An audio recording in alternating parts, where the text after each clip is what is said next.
បាទជំរាបសួរពុកម៉ែបងប្អូនអរគ្នាបាទថ្ងៃនេះខ្ញុំមានហ្គេមមួយឲ្យក្មេងៗគាត់លេងតោះចង់ដឹងថាហ្គេមហ្នឹងជាហ្គេមអីតោះទៅមើលដល់គ្នា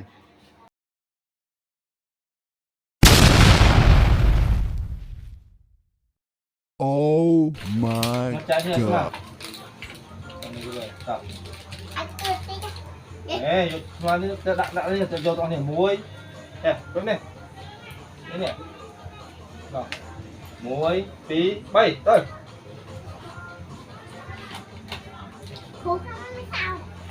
Miền đâu lớn ai tranh kia lấy. Ê, đọ, đọ, đây đọ đi gì? Đọ. Đàn muối tao, lươn nó liệt.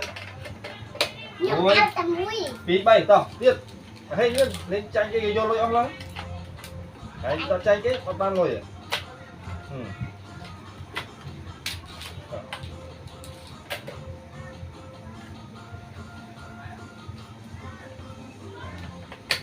Rồi, đọ tiếp, đọ lên tiếp. Đọ lên. Đọ một lần. Tao.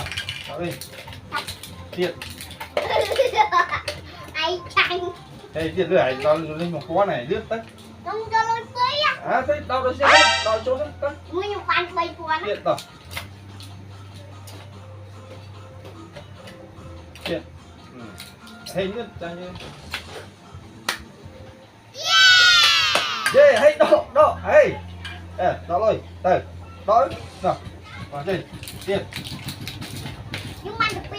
Đây, tiệt, đọ. Nào lên, đặt đi. Tiệt. Đẩy lên, đọ chơi chứ. Rồi.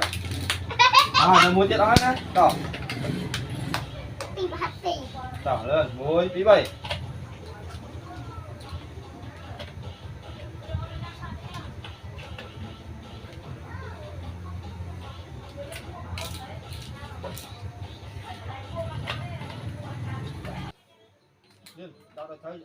Nângពុកម៉ែបងប្អូនដោយសារក្មេងៗគាត់នឹងជួយចិត្តមកលេងផ្ទះខ្ញុំបងប្អូនហើយងាកខ្ញុំតនេះមកធ្វើការមកហើយក៏ខ្ញុំមានហ្គេមគាត់លេងមកបានលុយទិញនំញ៉ាំបងប្អូនហើយហ្គេមនេះក៏ដល់ទីចប់ហើយពួកគាត់ក៏បានលុយទុកទិញនំញ៉ាំហើយទៅរៀនស្អែកហ្នឹងហើយវីដេអូខ្ញុំមានតែប៉ុណ្្នឹងទេបងប្អូនតាសូមអរគុណសូមជម្រាបលាជួបគ្នាវីដេអូក្រោយ